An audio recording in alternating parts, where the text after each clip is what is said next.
नमस्कार, स्वागत है आपका ITNO स्वदेश पर। आप देख रहे हैं वायदा को लेकर हमारा खास शो एफएनओ जंक्शन। आपके साथ में हूं अभिषेक सत्यव्रतम और शो में हम बात करेंगे एफएनओ के शेयरों पर। आपको देंगे इंडेक्स पर स्ट्रेटजी, बताएंगे कहां पर करें लॉन्ग, कहां पर करें शॉर्ट, किस तरह की पोजीशन बिल्ड हो रही है वायदा बाजार में, इसकी पूरी की पूरी जानकारी आपको देखेंगे। लेकिन फिलहाल एक बाजार का चेक ले लेते हैं कि आज कारोबार किस तरह का हो रहा है। आज शुरुआत अच्छी हुई बाजार की, लेकिन पहले ही 15 मिनट में बाजार उन ऊंचाई पर टिक नहीं पाया और निफ्टी बैंक ने आज नया हाई बनाया। लेकिन हाई बनाने के बाद उस लेवल से करीब 350 अंक नीचे आकर कारोबार कर रहा है। 55,700 के आसपास निफ्टी बैंक है और निफ्टी की बात करें तो करीब 100 अंकों के आसपास की गिरावट है।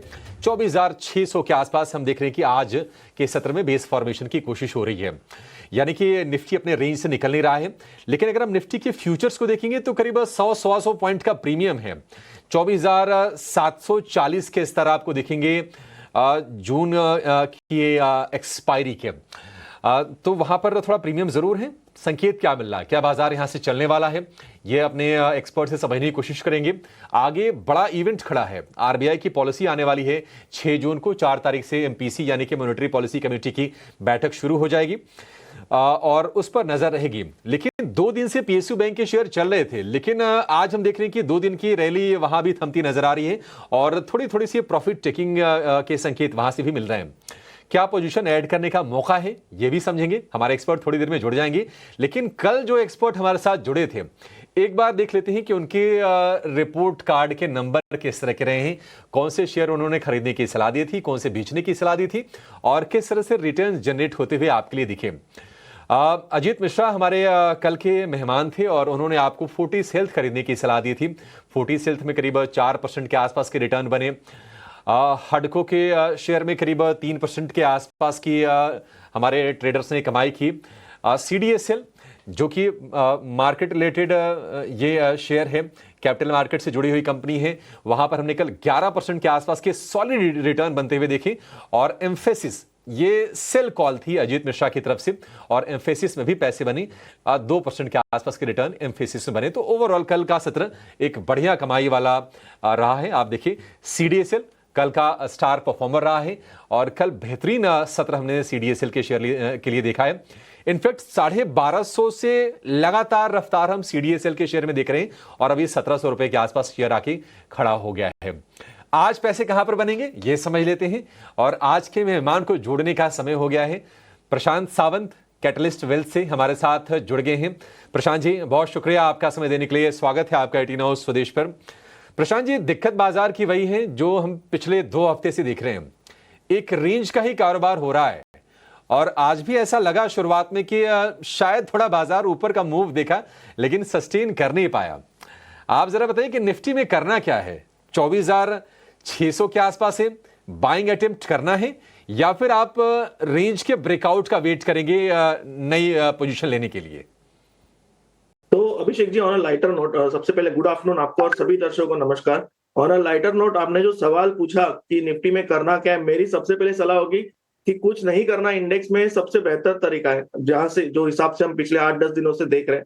बट अगर हम लेवल्स की बात करें और देखें, मुझे लग रहा है कि अभी जो आज का लो बना हुआ है, हम अगर स्पॉट बेसिस निफ्टी को देखें, करीबन 24,526 हम मान के चलेंगे, 24,500 ये एक बहुत अहम लेवल है और अभी हम ऑलमोस्ट 24,640-45 के आसपास काम कर रहे हैं। मुझे लग रहा है कि एक लीप ऑफ फेथ ट्रेड यहाँ पे लेना चाहिए, क्योंकि एक टाइम फ्रेम लोअर चार्ट पे अगर हम देखें तो एक डिसेंट बेस फॉर्मेशन हो रहा है। हालांकि एक्यूमुलेशन के साइंस नजर नहीं आ रहे, बट फिर भी थोड़ा, जैसे मैंने कहा, प्रीएम्प्ट कर सकते हैं purely from a risk reward perspective. और अगर आपके पास लॉन्ग्स हो तो 24,480 आपका स्टॉप लॉस होना चाहिए। आप लेना भी चाहे थोड़ा और नीचे अगर मिल जाए 24,600 के आसपास, तो 24,480 स्पॉट लेवल 24,480, 100-120 पॉइंट की आपकी रिस्क होगी और उतनी आप निफ्टी में ले सकते हो। एक पोजिशनल अप्रोच रखिए।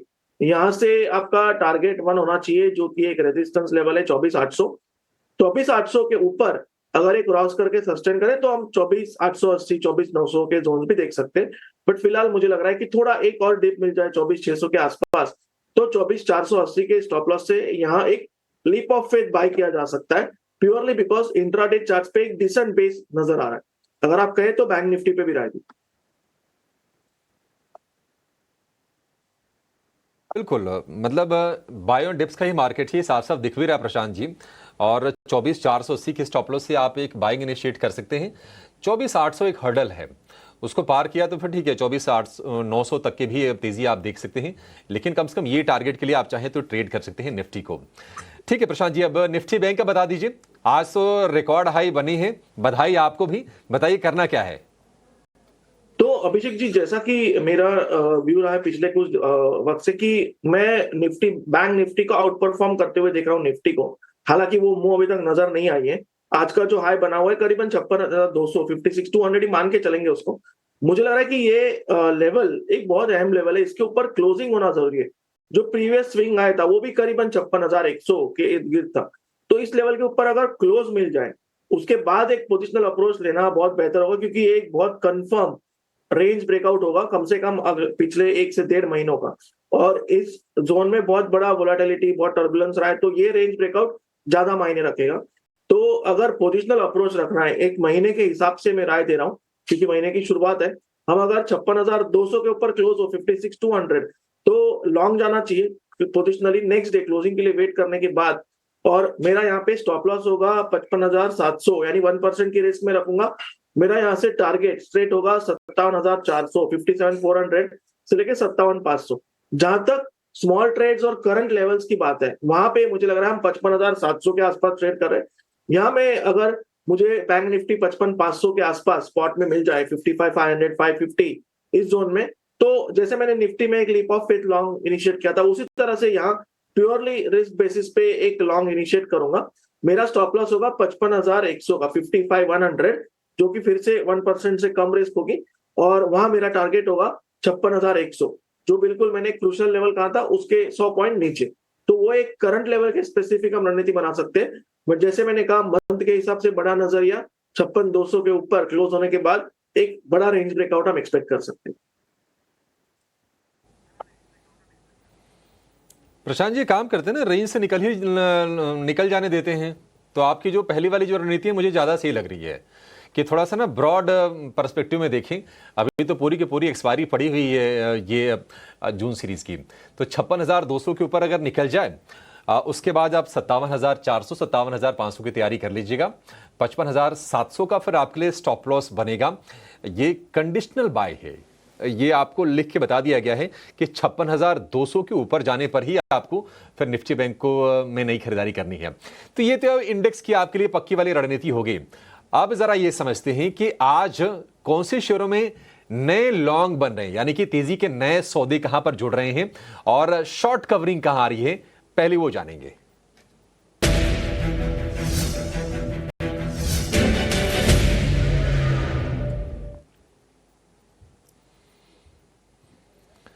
तो अगर हम लॉन्ग बिल्डअप की बात करें, यानी कि ताज़ा खरीदारी की बात करें, तो आज हम देख रहे हैं कि 40s में फ्रेश बाइंग हो रही है और डिफेंस वाले शेयर फिर से एक्टिव हो रहे हैं। तो आप देखिए मजगांव डॉक के शेयर में भी आज आपको बाइंग देखिएगी, 2 से 2.5% के आसपास की मजबूती फिलहाल दिख रही है। मजगांव डॉक के बारे में पहले आपसे राय जानना चाहेंगे प्रशांत जी, क्योंकि ये खेमा गर्म रहा है और यहाँ पर ट्रेडर्स ने और निवेशकों ने, पोजिशनर जिन्होंने लिया होगा उन्होंने भी पैसे बनाए हैं। कितना चलेगा अभी शेयर, ये कितनी स्ट्रेंथ दिख रही है आपको? तो यहाँ पे अभिषेक जी, सबसे अहम बात है कि हमने एक बहुत स्ट्रांग रैली के बाद 20 दिनों के एवरेज पे डिप लिए। नॉर्मली ये डिप एक स्ट्रांग बाइंग में कन्वर्ट होती है, तो उसको ही एक नजरिया बनाते हुए अभी हम 3,450-60 के बीच ट्रेड कर रहे हैं। और मुझे लग रहा है कि यहाँ अप्रोच पोजिशनल होना चाहिए। तो आपका जो स्टॉप लॉस होना चाहिए वो होना चाहिए 3,370, 3,370। और यहाँ पे करीबन 2% की रिस्क लेके आप एक पोजिशनल अप्रोच रखिए। मुझे लग रहा है कि ये एक जो यहाँ से मैं एक बाउंस एक्सपेक्ट कर रहा हूँ, स्पाइक एक्सपेक्ट कर रहा हूँ, वो करीबन 3600, 3,600 से लेके 3,675, 3,650, 3,675, ये लेवल्स हम एक्सपेक्ट कर सकते हैं।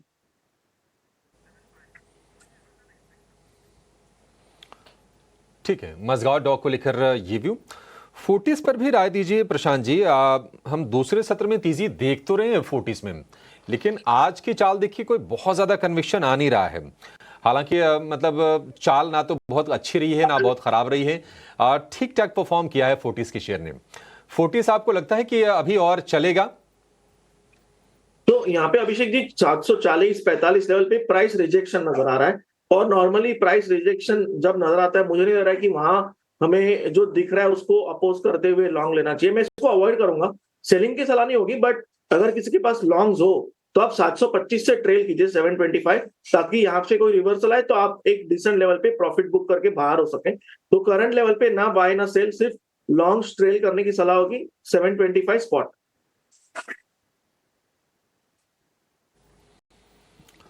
ठीक है, 725 के स्टॉप लॉस के साथ अगर आपके पास लॉन्ग है तो आप बने रहें। आपको नया ट्रेड नहीं करना है फोर्टिस में। मजगौर डॉक में 3675 के लिए आप नया ट्रेड ले सकते हैं 3370 के स्टॉप लॉस के साथ। तो ये तो वो शेयर हो गए जहां पर तेजी हो रही है, लेकिन जरा वो शेयर अब लेकर आते हैं जहां पर ना शॉर्ट्स कवर हो रहे हैं। पहले काफी ज्यादा बेचा गया है शेयरों को, काफी पिटाई हुई है और अब धीरे धीरे शॉर्ट कवरिंग आ रही है। उसमें हम देख रहे हैं कि जो केमिकल वाले स्टॉक्स हैं वो थोड़े से गर्म होते नजर आ रहे हैं। एसआरएफ में तेजी है। टाटा केमिकल एक बड़े करेक्शन का शिकार हुआ था, हमने देखा था कि 800 रुपए के नीचे आया था और उसके बाद धीरे धीरे कंसोलिडेट होके अब शॉर्ट कवरिंग के संकेत ये दे रहा है। टाटा केमिकल 900 रुपए का भाव, प्रशांत जी ये वो शेयर है ना कि इसके लिए एक तरह से बेंचमार्किंग का काम हो जाता है कि 1000 रुपए के ऊपर है तो ठीक है, 1000 के नीचे है तो थोड़ा वीक है। 900 रुपए के आसपास के प्राइजेस हैं, क्या ये शॉर्ट कवरिंग और रंग दिखाएगी? पोजीशन ऐड करनी चाहिए, इसको राइड करें? तो अभिषेक जी, क्योंकि दोनों स्टॉक एक ही सेक्टर से, मैं राय दोनों पे दूंगा, बट मेरी सलाह होगी किसी भी एक को आप आपकी मर्जी के हिसाब से ट्रेड कीजिए। इसकी वजह है कि नॉर्मली एक ही सेक्टर के दो स्टॉक अगर हम रखें और कोई नेगेटिव इंपैक्ट आए हमारे व्यू को, तो दोनों पे इंपैक्ट आता है। तो सिलेक्ट एक ही कीजिए, हालांकि राय दोनों पे दूंगा। पहले अगर टाटा केम की बात करें तो हम 900-905 के जोन में ट्रेड करें, और मुझे लग रहा है यहाँ पे 880-85 के बीच, यानी करीबन 882-884 का स्टॉप लॉस स्पॉट रख के बाय किया जा सकता है। ये पुल बैक मुझे लग रहा है 200 दिनों के एवरेज जो प्लेस्ड है 940, 942 इस जोन तक जा सकता है। तो यहाँ पे पोजिशनल अप्रोच रखना बेहतर होगा। तो यहाँ एक हम लोअर लेवल से बहुत स्ट्रॉन्ग बाउंस वॉल्यूम बैक हमें नजर आया, और मुझे लग रहा है आज हम 20 दिनों के एवरेज के ऊपर ट्रेड करें। हालांकि क्लोजिंग अभी हुई नहीं है, बट ऑलमोस्ट 2975 के लेवल पे ट्रेड करें। 2945, 2945, 2940 का स्टॉप लॉस रख के, यानी 1% रिस्क रख के आप 3050, 3060, 3060, 3655 इस जोन के लिए बाय कर सकते हैं। तो इन दोनों में से कोई भी एक आप चुन सकते हैं।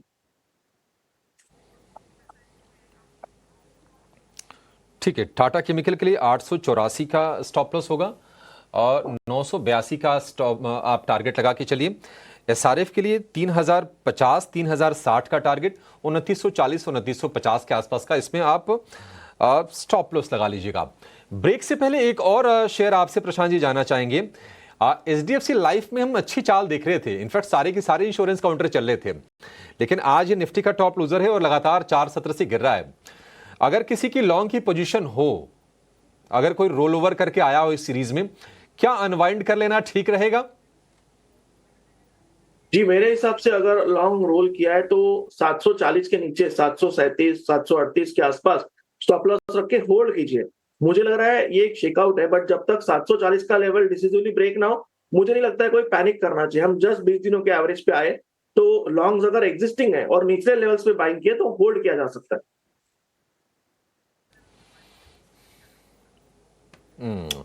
ठीक है, 740 के स्टॉप लॉस के साथ आप इसको होल्ड कीजिए। अभी स्ट्रक्चर थोड़ा सा वीक आपको दिख रहा है, लेकिन कम से कम वहां तक आपको इंतजार करने की सलाह दे रहे हैं प्रशांत जी। चलिए, छोटे से एक ब्रेक का वक्त हो गया है और ब्रेक के बाद जरा ये समझेंगे कि बाजार में वायदा स्पेस में कहां पर हम आज फ्रेश शॉर्ट इनिशिएट होते हुए देख रहे हैं। ताजा बिकवाली कहां पर हो रही है और तेजी के सौदे कट कहां पर रहे हैं, लॉन्ग अनवाइंडिंग कहां पर हो रही है। कुछ बहुत ही इंटरेस्टिंग स्टॉक्स आपके लिए लेकर आएंगे और प्रशांत जी से व्यू जानेंगे, आप कहीं जाएगा नहीं।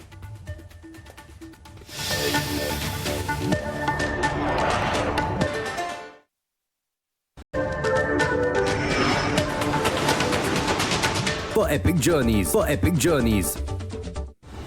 In association with SBI, best है सबको पता है। बाजार का मोमेंटम भी बहुत शानदार है, सबका मूव आज बाजार में देखने को मिला है। ग्लोबल बाजारों का हर अपडेट सबसे पहले और सबसे सटीक,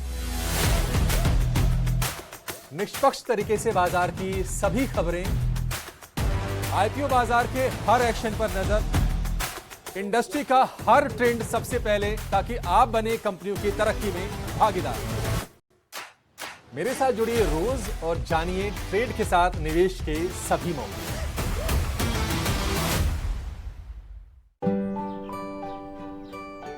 आसमान से आगे उड़ूंगी और जिम्मेदारी भी निभाऊंगी LIC के साथ। LIC प्रीमियम भरा, टाइम पर दिल की सुनो। LIC चुनो। LIC हर पल आपके साथ। I believe I can. I believe I can change the world. I believe I can fly. I believe I can touch the sky. Welcome to the Eye. I am ICFI. Belief called I. Welcome to the Eye. The ICFI. એ સંભાળ કર હા આ મારો પપ્પા foreign થી લઈ આવ્યો છે હા એ સત્યાનાશ ભાઈ नुकसान कैसा भरेगा तू स्टॉक मार्केट में भी रिस्क उतना ही लें जितने की कैपेसिटी और रिस्क की जानकारी हो। ऑप्शंस ट्रेडिंग बहुत सोच समझ कर करें। अरे वाह दीकरा एकदम बराबर रिस्क समझ कर लेने का समझ कर इन्वेस्ट कर।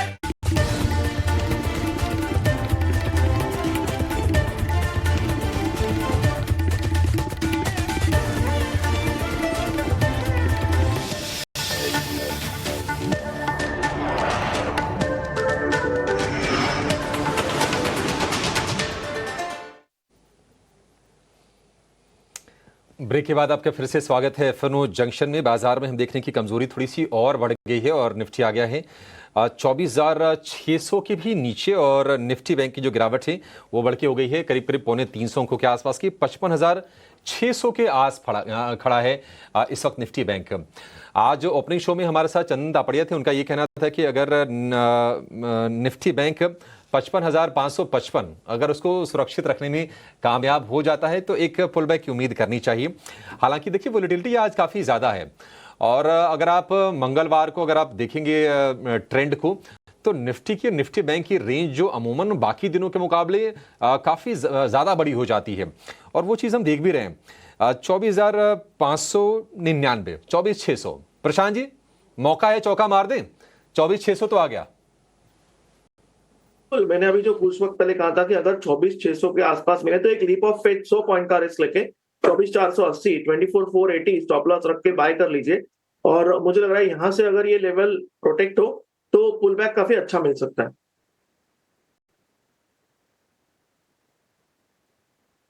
ठीक है, ये निफ्टी को लेकर रणनीति होगी। फिर से हमने आपके लिए रीइटरेट करके बता दिया कि आपको खरीदना है 24,800 के टारगेट के लिए 24,480 का आपको स्टॉप लॉस लगा के चलना है।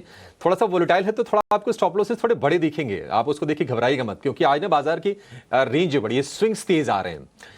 इस बीच देखिए खबर यह आई है कि आंध्र प्रदेश, तमिलनाडु, तेलंगाना में कीमतों में कटौती की गई है और उसकी वजह यह है कि मॉनसून ज़्यादा भी आया और समय से पहले भी आया और डिमांड भी वीक हो गई है। वैसे भी अगर आप देखेंगे ना सीजनली जो होता है Q1 फाइनेंशियल ईयर का वो सीमेंट कंपनीज के लिए थोड़ी सी वीक होती है और थोड़ा परफॉर्मेंस डिप करती है इन कंपनीज की। अगर हम शेयर प्राइसेस के संदर्भ में बात करें तो जो कटौती की गई है 10 से 20 रुपए प्रति बोरी की कटौती की गई है आंध्र प्रदेश में, तेलंगाना में और साउथ के कुछ और राज्यों में। तमाम जो कंपनीज हैं उन्होंने कीमतें घटाई होंगी। वैसे भी हम देख रहे हैं कि सीमेंट कंपनीज में थोड़ा सा ना आपको ना माहौल नेगेटिव ही दिखेगा, चाहे वो बड़ी कंपनी हो चाहे छोटी कंपनी हो। अल्ट्राटेक हो गया, अंबुजा, एसीसी, श्री सीमेंट, डालमिया भारत, तमाम शेयर हाल फिलहाल कमजोर रहे हैं।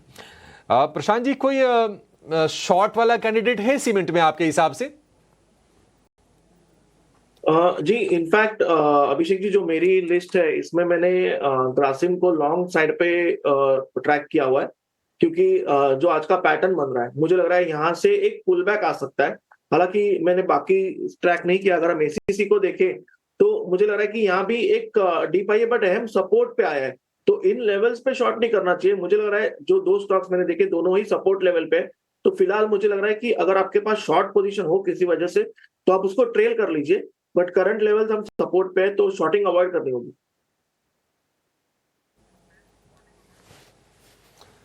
ठीक है, करंट लेवल से शॉर्ट करने की सलाह नहीं है। अच्छा, ग्रासिम के लिए ट्रिगर अलग है। ग्रासिम में क्या है कि फंड रेज का प्लान है, 1000 करोड़ रुपए एनसीडी यानी कि नॉन कन्वर्टेबल डिबेंचर के जरिए कंपनी जुटाने वाली है। तो यह आपके लिए रणनीति हो सकता है कि काम कर जाएगी। 2600 के टारगेट के लिए 2215 के स्टॉप लॉस के साथ 1% की तेजी फिलहाल शेयर में है। प्रशांत जी, ये स्टॉप लॉस थोड़ा डीप नहीं हो गया? मैं गलत तो नहीं पढ़ रहा हूं कहीं? 2215 जी, 2515 2515। हाँ, 2515 होना चाहिए, करेक्ट। इसको सही कर लेते हैं, ये मिसप्रिंट हो गया है। 2625 के टारगेट के लिए। अब एक काम करते हैं, नए बिकवाली के सौदे कहां पर बन रहे हैं, नए शॉर्ट्स क्रिएट कहां हो रहे हैं, अब जरा उसकी बात करेंगे।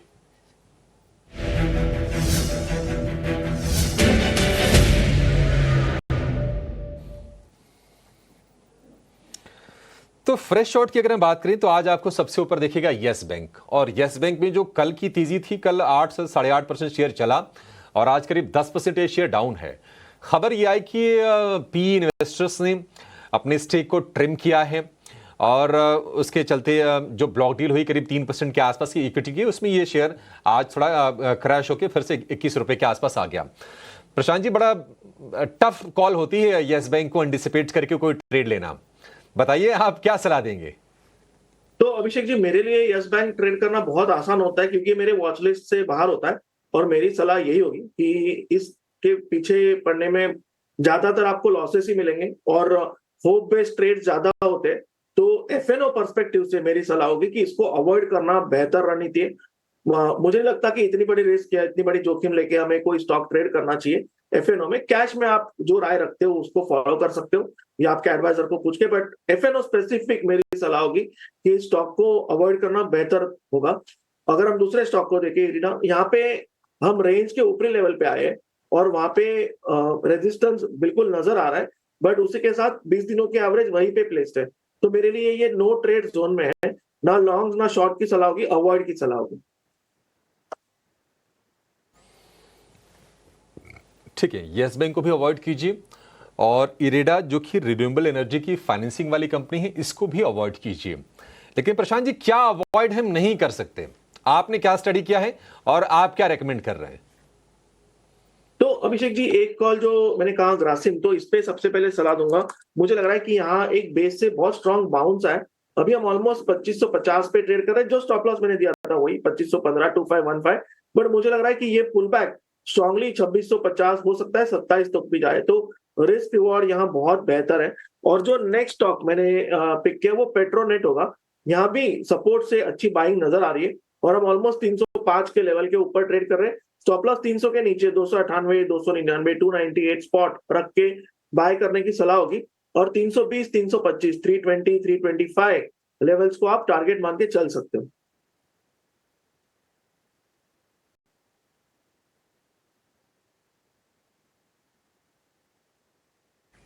ठीक है, ठीक है। पेट्रोनेट 320 के टारगेट और 325 के टारगेट होंगे। 300 के स्टॉप लॉस के साथ आपको इसको ट्रेड करना है। तो दो तेजी के सौदे हो गए प्रशांत जी के तरफ से। चलिए, इस शो को यहाँ पर समाप्त करने का समय तो हो गया है और उसके पहले आपको बता दें कि महीने की शुरुआत में अक्सर बड़े बड़े पैसों के काम होते हैं, जैसे सैलरी आती है, बिल भरने होते हैं, खर्चों की प्लानिंग होती है। लेकिन जिस तरह से हम अपने खर्चों की प्लानिंग करते हैं, उसी तरह से अपने निवेश की प्लानिंग करना भी उतना ही जरूरी है। और इसी आदत को बढ़ावा देने के लिए एसबीआई म्यूचुअल फंड और टाइम्स नेटवर्क मिलकर एक खास राष्ट्रीय इन्वेस्टर अवेयरनेस पहल शुरू कर रहे हैं, जिसका नाम है भारत निवेश, बेहतर कल। तो इस पहल का मकसद भारतीयों में लगातार निवेश करने की आदत को प्रोत्साहित करना है, ताकि वो अपना आर्थिक भविष्य को सुरक्षित कर सकें।